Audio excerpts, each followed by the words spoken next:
Morning, Joshua. Morning, sir. How we doing? Episode Good, mate. number 2. Exciting times. Number 2, we've made it past the number 1 stage, so we're already on to pod 2. There's got to be some longevity in that, surely.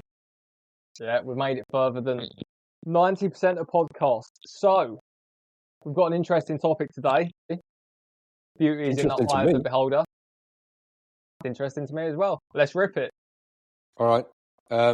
We're going to talk about why most high-ticket sales training fails in 2025. Not to be all doom and gloom, and not to shit on anybody either. Wow, maybe a little bit. Maybe just a smidge. The reality is, a lot of it does. So why is that? You tell me from your perspective why you think that phenomenon exists, that most sales training is absolute garbaggio in 2025. Oh, where to start? We'll start with this. It's very easy to say whatever the hell you like on social media. I can go and rent a car and pretend I earn £1 million a day tomorrow. I can also throw up posts very quickly and say that I'm a guru. That's one thing. Very easy just to make courses and sell people on dreams. I can think of 3 or 4 guys off the top of my head who have built their membership academies off of the back of renting Bali villas and selling a lifestyle. That's one element.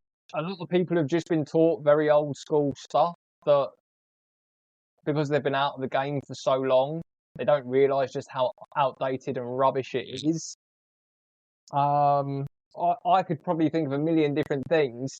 I think they're probably 2 of the biggest ones that come to mind. It's just the state of it. It's just rubbish, if we want to summarise it. What do you think? I think you bang on. I think it's either outdated techniques and it's people that... So here's an interesting thing, right? I did a live yesterday, and one of the questions that I kept getting asked was, what do you think about this person? What do you think about this person? What do you think about this person? And I must have sounded like the biggest knob on the planet, because I was like, I think they're shit, I think they're shit, I think they're shit, right? And legitimate question, why do you think that? And I've been in this space for a long time, coming on for 7 years, right? And I've taught at some of the biggest companies. I've been a sales trainer for the biggest companies in the industry. And I know pretty much everybody who's worth knowing, right? And that's not a flex. It's just something that happens when you spend a long time in a place, right? You get to know who's who. And they were giving me these names, never heard of these people before, right? Now, that doesn't mean anything, right? Sure, there could be people out there that teach great stuff that I've never heard of. But it's straight away for me, it's like, well, why do I not know these people? Anyway, I looked through a couple of their content, and it became apparent that they've done very well on social media. They've grown big accounts, 100,000 followers on IG, some of them bigger than that. And when I went through the content, it was all a flex, right? It was, here's me in this car, here's me in this apartment, here's me carrying a Gucci handbag, here's me doing all of this stuff. And I'm like, okay, so for me, there was nothing on that person's profile that indicated they could actually do the job. It was all just selling lifestyle, selling the dream. Now, that does well on social media. You can grow a big social media account because you start getting followed by a lot of people that have that aspiration. Yeah, I want to drive fast cars. I want a Gucci handbag. I want to travel the world.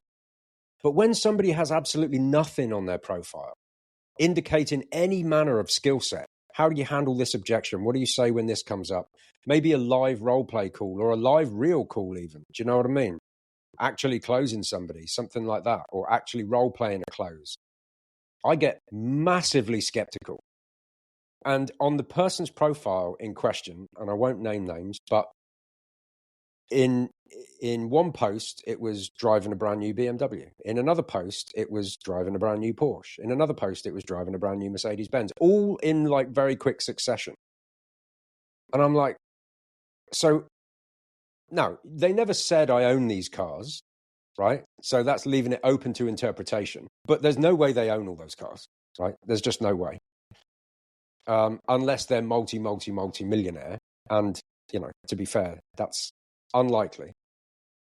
So you're selling the dream. Why don't you just be honest? Why don't you start the video with just rented this absolutely amazing M5? And I just think that would give you more credibility. But the problem is there are so many people that have aspirations of getting into the industry. They end up following these, I'm going to say it, grifters who have made the majority of their money from selling the dream, not from doing the actual thing that they're teaching you to sell, right? And somebody else asked me on that stream, they said, well, would you ever say that that's okay? And I was like, well, let me throw the question back to you. If you wanted to learn to play golf and you rocked up at the driving range and the geezer who was going to teach you said, do you know what, to be honest, I've never picked a club up in my life, never hit a ball once, but I know the theory. Would you trust that that person can help you play golf to any kind of level?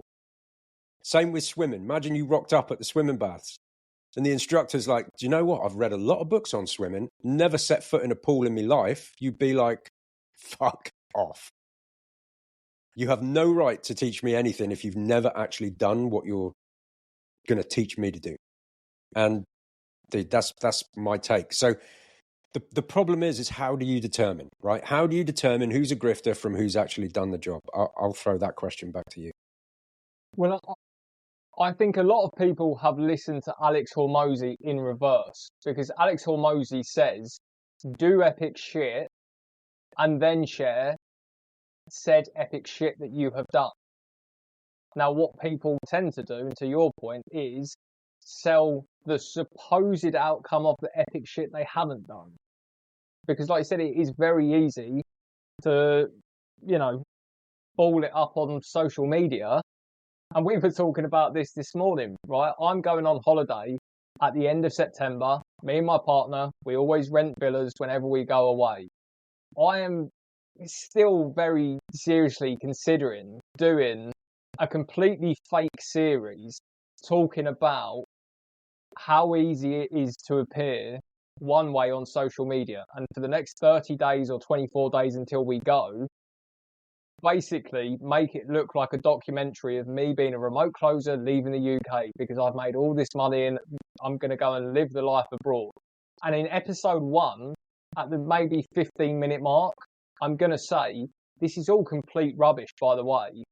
I'm doing this to prove a point, because will I get the views past minute 15 of episode 1? Probably not. I might put it out there to the world just as a fun little experiment. But seriously, what does it cost to rent a supercar for a week? Probably like couple of £1,000, something like that. If you rent one for a day, it can cost you as little as like 60, 70 quid. If you got it, if you got it for 2 days, you started shooting content at 5, 6 a.m. when the sun comes up. It is August, so the sun goes down at 8 p.m. You could probably get a couple of months worth of content off of the back of a 1 day, 2 day car rental shoot. Easy. Right? But yeah, you're absolutely right. You look at the amount of people that can actually demonstrate what they do. It's very easy to go online and share, here's me objection handling with a voice changer on, because I'm sat on my mate sat on Zoom with me, throwing me some objections. What I want to see is, okay, where's a 30 to 40 minute discovery? Like shot over the shoulder, like proper, non-scripted, this is genuine. You can't find that from 90% of the people. Interestingly enough, it's very easy to sell a dream.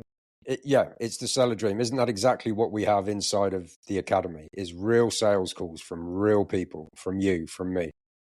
Yeah. And we do it to prove a point. It's that we don't just talk about what we do. We haven't just bought a course, taken 1 or 2 calls and thought, yeah, no, I don't like closing, so I'm going to inflate my scorecard and pretend that I've done it for so much time. We've got our Zoom recordings. We've got our Fathom recordings. I put up a video the other day. I'm moving more into consulting for businesses now, of an over-the-shot shoulder recording me coaching a rep live. Now, people could still argue, okay, that's just a friend of yours that you've sat there coaching. And, if you want the full 67-minute coaching call, I can send it to you. It's not just a 5-minute clipped up clip. There's a whole 67-minute thing on the back end. That's the sort of thing that you would trust. Yeah. Because I've got friends, but they wouldn't sit on, a couple of hours just to prove prove a point for a couple of social media posts. They They might tell do you where to 5 go. minutes. Yeah. But So yeah, that's what a lot assume of people do. assume for a second that you're like, okay, I've heard about remote closing. I've heard about, you can make good money. How do you go about determining a guru from somebody who is not selling you the dream and is able to give you like, okay, there's going to be some good, there's going to be some bad, there's going to be some ugly. Don't think it's all going to be BMW M5s and Gucci handbags wall to wall, because can you make amazing cash? Yes, you absolutely can. But how would you advise that person to differentiate between the lifestyle selling grifter and somebody who can actually teach them the skill set of high ticket sales and help them get placed? It's a conversation that I've had with a couple of the people that have come into our community recently. I mean, our community is what, $97 a month, and we do an onboarding with every single new person. That's, getting on a call with them, understanding where are you at. And some of them have come on and been like, yeah, so I can probably, do like 4 or 5 hours a day. And I'm like, okay, let's just think about that from a business owner perspective. You've got a business owner who's spent tens of thousands, maybe hundreds of thousands of pounds, taking their business from ideation to real thing to bums on seats, ad spend, all that sort of stuff. And you want to do 4 hours a day. Now contrast that with reps who are prepared to grind it out for 10, 12, 16 hours a day, absolute killers. As a business owner, who do you pick? And they're like, well, yeah, probably the guy that's there to grind it out. I'm like, okay, so where have you got the idea that you can do 4 or 5 hours a day and make 20, 30K a month? They can all point to the people that have given them this idea on social media. That's a pretty good starting point. If someone's content is them in Marbella, Bali, on a beach, in a villa, promoting you get into high ticket sales, that's an immediate red flag. Yeah. And You don't dude, see. it frustrates me because those things are possible.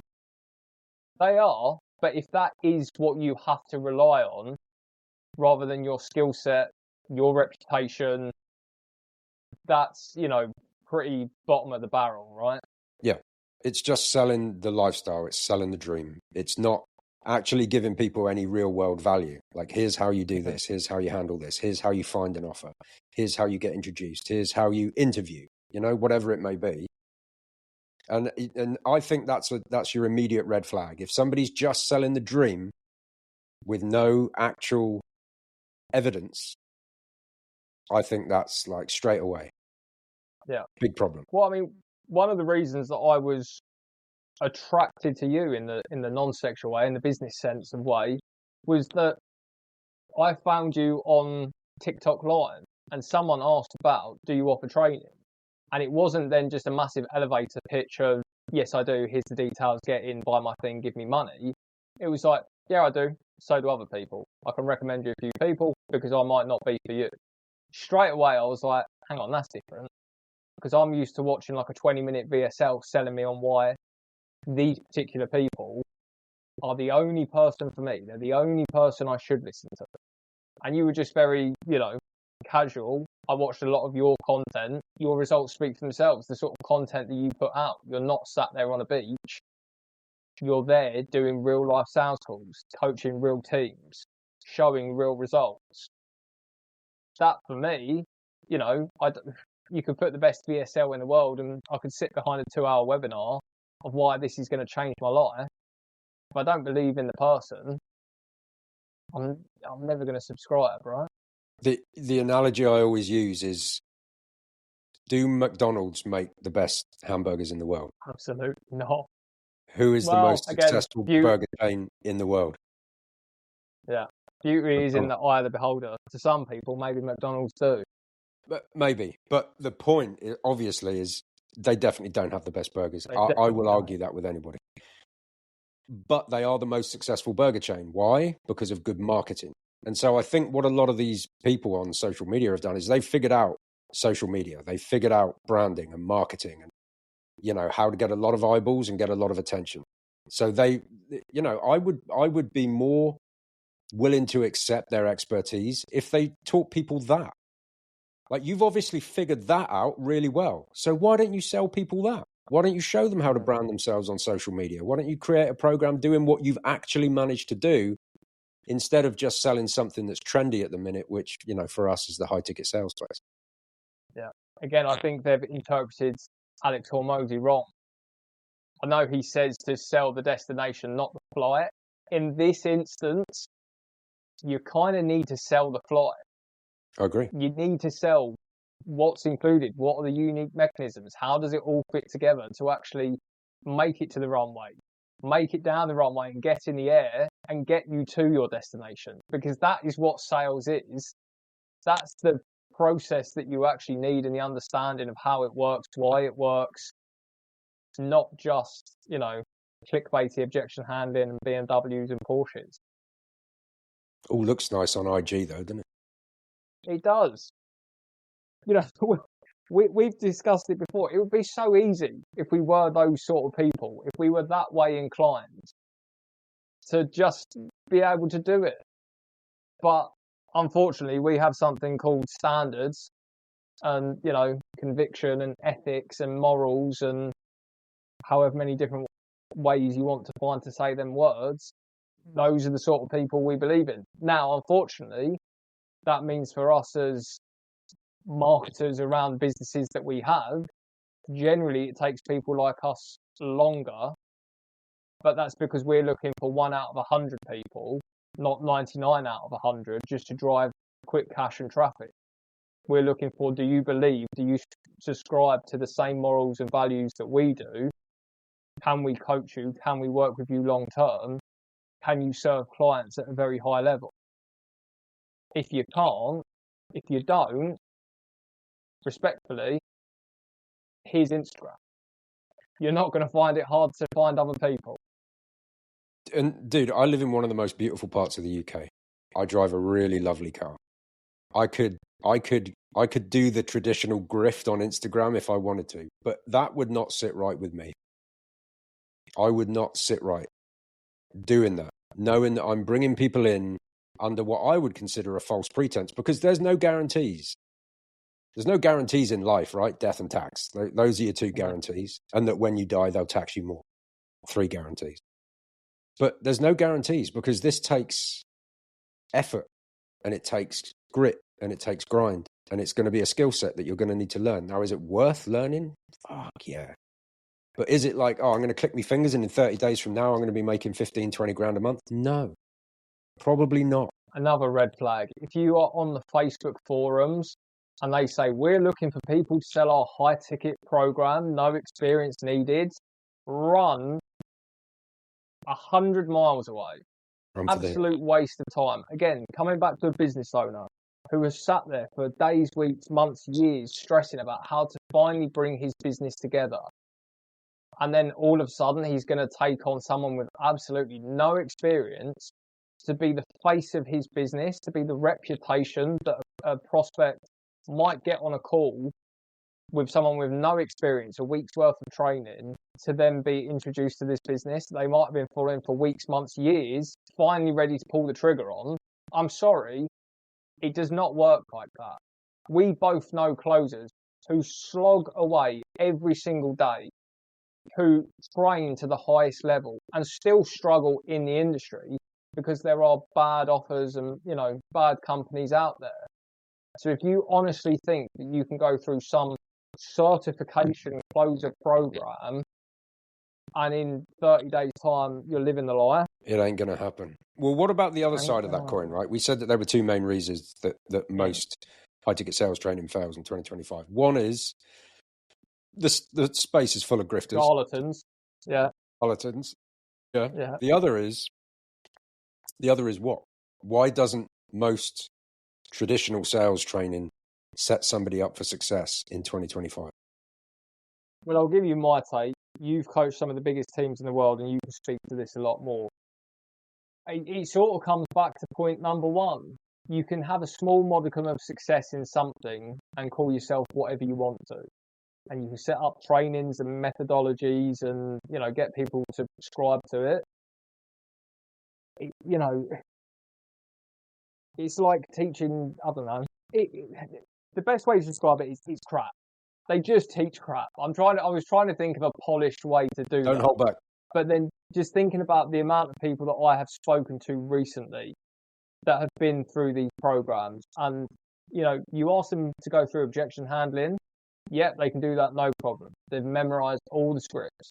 You ask them to go through an emotionally charged discovery process, pitch personalization based on the pain points, and they just haven't got a clue. I was trying to find a really polished analogy. I couldn't. I was just like, I'm from Essex. I'm going to give it sharp and direct. It's just crap. A lot of people don't understand what they do. The analogy I sort of came to in my head, it's like, a taxi driver can drive a car. Can he jump into a Formula One car and control it? No, probably not. It'd burn out before he even made it off the runway. It's a skill set that has to be studied, learned, dedicated a lot of time to. I think it's fair to say that it's a skill set that's relatively unique to this industry. Because I came from other industries selling, I know you did. And when I got into the industry first time, I had a rapid shock. I was like, oh shit, those skill sets do not transfer. No, we were both in car sales, right? What's the golden rule of car sales? They've got to go on a test drive because that's the first time they visualize themselves owning the car. They sit in it, they feel the leather, they smell it. You take them out for a drive, you say, oh, go on, no one's around, put your foot down, and they feel the emotion. I sold kitchens for a period of time where I designed and sold kitchens, and there was a 3D headset that you put on, and you could walk around your new kitchen. You could open drawers, and it feels like your kitchen, right? Those are the sort of typical things of the industry I was in. Solar, to an extent, that transferred a little bit more. But face-to-face sales and high-ticket remote sales, they're two completely different things. You haven't got a car for someone to sit and feel. The car essentially is your words, your understanding of their pain points, their cost of desire, and your ability to paint pictures and pull that out of them. Yeah, absolutely. When you're doing a test drive or you're putting the 3D goggles on somebody and they're walking around the kitchen, they get to experience it before they purchase. There's no way to do that in high ticket sales. You've got to be good enough to paint the experience in a way where they can visualize it for themselves. And that takes, that's a skill set. Yeah.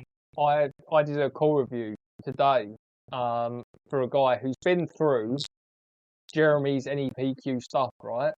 And his closing line was, okay, so do you want to do this? And I was like, just pause it. I was like, if you were going to, try that again, going through discovery, we've got a lot of identity out of this guy. He feels like he's a disappointment to his parents. His partner is not living up to expectations. How do you think you could word that a bit more strongly than just, okay, so do you want to do this? Oh, can I take a guess? Go on. So do you feel like it's time that you step up to the plate and you eliminate that rejection from your folks and you actually become the person that you want to be? Are you ready for that? Oh, so much better, isn't it? I don't know. I'm just winging it, man. Well, we both know that, people don't buy a product. No one wants to get started with anything. No one wants to sign an agreement. No one wants to get onboarded. They want to not be the person that they are here today. Stressed, tired, pissed off, reactive, out of control, inadequate, whatever that looks like to that person.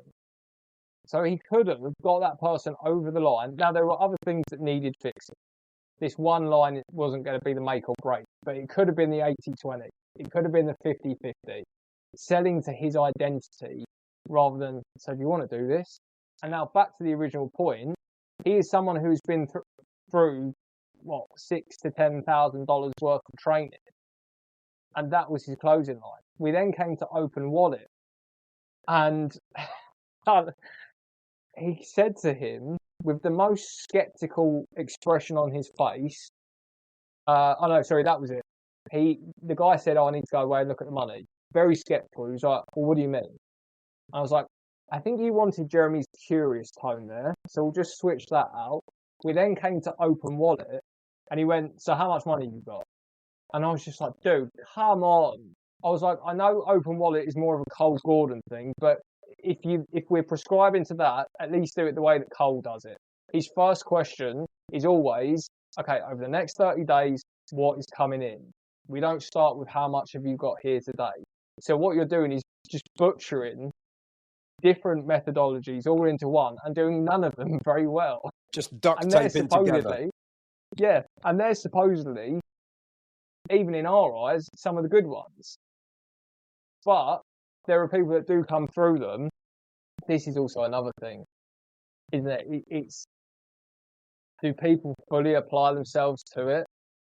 What's the pass mark? What's the criteria? Just that you've clicked through and you've watched the videos quickly and that's it, you're good to go. Anyway, that was my ramble. On to you, good sir, because you've coached the biggest teams. You know for the definite article what the answer is. Here's what we know is that the marketplace has shifted exponentially in the last couple of years. And, you know, if you listen to episode number 1, you'll know that we talk about the trust recession, right? And the trust recession exists because people have been grifted, they've bought scams, they've bought programs that overpromised and underdelivered. You know, so gradually over the last few years, there's been this buildup of skepticism to the point where now you slap AI in on top of it. Nobody thinks anything's real anymore, right? So you cannot sell the same way that you used to 2 years ago. Now, you have to focus on things that build unbelievable amounts of trust in the person that you're speaking to. And typically the kinds of things that build trust will not be the words that you're using, but it will be the conviction and the clarity with which you use those words, which is why inside of High Ticket Sales Academy, we double down on how to build that internal voice, how to build that internal conviction. How do you get to a point where somebody on the other end of the Zoom call goes, I believe what you're saying? Because the biggest problem is that if everybody you spoke to 100% believed what you were telling them, you'd have a much higher close rate. You'd run into some logistical issues with people that genuinely can't afford it or whatever. Sure, that's fine. But for the people that could afford it and should do it, if you can just get them to the point where they're like, yeah, I believe what you're saying, then conviction is everything. And that comes down to, first and foremost, selling on an offer that you genuinely believe in. Sell something that you would sell to your mum or your dad or your gran, your sister or your brother or whatever. Sell something you believe in, because that's naturally going to give you infinitely more conviction than you would have if you're just, yeah, I mean, you know, I'm selling them because I'll make some commission, but they probably won't get a result. Honestly, over time, that will eat you up and it will affect your tonality and how you sell to a point where it will damage your close rate for sure. So my number one tip to anybody is, first and foremost, anybody that comes to me and says, yeah, I'm a close rate struggling, first thing I ask them, what's the offer like? Well, yeah, it's a good offer. No. What's the fulfillment like? So for the people that you're selling, do they get good results? And if ever the answer is, meh, dude, find another offer. Get another offer, because you're never going to sell with the level of conviction required for you to be elite unless you sell something that you 100% believe in. That's my hot take. Yeah, just to double down on that, just so there is no confusion. You can believe in health and fitness, right? So when we're talking about conviction, if you're a guy who goes to the gym and you're selling on a weight loss or bodybuilding offer, that in itself is not conviction. The most important thing, like Jeff said, is if the people on the back end do not get the results, how can you believe in that? If you would not sell it to your family, your friends, you do not have conviction in it. And that is so important. Again, we were talking to one of the members inside of our group who is interviewing for about 4 different roles. And she asked me, what do I think? And I said, well, it's completely irrelevant what I think. I haven't spoken to the people. I don't know what the back end looks like. The only criteria I've got to judge it by is the OTEs and what I can find from an Instagram page, which doesn't tell me anything. Who do you feel like you've had the best conversations with? Who do you feel like you could get on board with the most? Who do you feel like, notice the word feel, because sometimes it is a gut feeling. Yeah. Have they got good fulfillment? Like Jeff said, if those things are there, chances are you're going to do pretty well. I think we might have spoken about it on episode 1. Even if their OTE is 3 to 6,000, and you're comparing it to companies that have a 10 to 15,000, but you don't feel, you don't believe, you don't have conviction, chances are you'd make more money in the 3 to 6,000 OTE than you would the 10 to 15.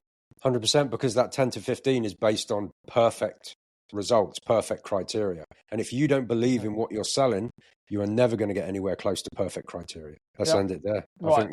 I think that's probably good for episode 2. No. Let's throw a caveat in there. There are a lot of bad ones out there. Obviously, we offer our own. We have our own thing. Just to prove that we're not biased, if you were in the industry, let's say that they've gone to the garage and they want to get their 3 quotes to compare us against. We're one. From your opinion, if people were going to go and look elsewhere, who would you actually trust in the industry? Cole has a great sales training program, but I would say it is very advanced. Probably not the best place to start if you're new. I think Bill is great at what he does. So Bill being, just in case people don't know. Bill Walsh. Bill's great at what he does. Like, obviously a more expensive price point than us. And we've done that for a reason, is because I said this to somebody the other day, slightly off topic, but the reason why we only charge what we charge is, number one, most people coming into the industry don't have a spare, 6, 10, 15,000 sitting under a mattress somewhere. So we wanted to make it more accessible for more people. Number two, I don't want somebody blowing 5, 10, 15 grand just to find out that they don't like it. Right? Whereas if you spend, a Starbucks every other day and you go, yeah, this is not really for me, what have you lost? You've lost the price of a Starbucks every other day. But Cole's good. Bill's good. We'll end it there. That's an important point that I will make. If you are new to the world of buying online courses, it's not like a car. We used cars earlier, where you do have a period where you can take it back. You might lose out on some admin fees. If you finance, there might be some losses there. But the chances are, if you bought a 15 grand car, you'll get, 13 and a half, 14, maybe 14 and a half of it back. If you took it back a couple of days later, if they let you.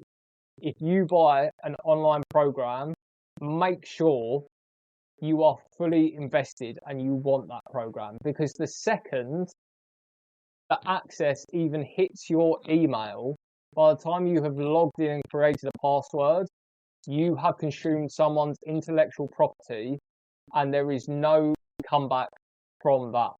So if you've spent 6, 10, 15,000 pounds on a course, even if you have not even opened, or let's say you've opened one video, you have technically started that course, there is no recourse. Good luck with it. Just make sure.